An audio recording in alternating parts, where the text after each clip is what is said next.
La menace de fermeture du détroit d'Ormuz par l'Iran intervient dans un contexte de fortes tensions régionales, impliquant notamment Israël et les États-Unis. Ce passage maritime, large d'à peine 40 km à son point le plus étroit, voit transiter environ 20% du pétrole mondial.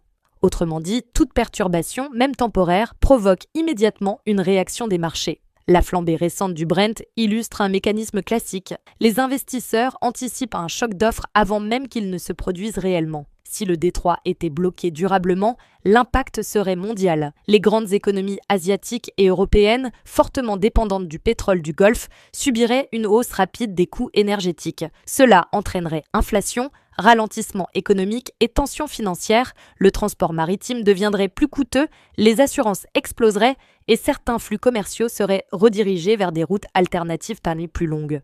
Même sans fermeture totale, la simple incertitude suffit à perturber les chaînes d'approvisionnement mondiales. Dans ce contexte, certains pays producteurs hors zone du Golfe pourraient tirer un avantage relatif. L'Algérie, dont les exportations d'hydrocarbures passent par la Méditerranée et non par Ormuz, se retrouverait dans une position stratégique intéressante. Une hausse durable des prix du pétrole et du gaz augmenterait mécaniquement les recettes d'exportation. De plus, dans une logique de diversification énergétique, l'Europe pourrait renforcer ses partenariats avec Alger pour sécuriser ses approvisionnements. Cela donnerait à l'Algérie un levier économique et diplomatique supplémentaire. Cependant, cet avantage potentiel reste conditionné à la durée et à l'intensité de la crise.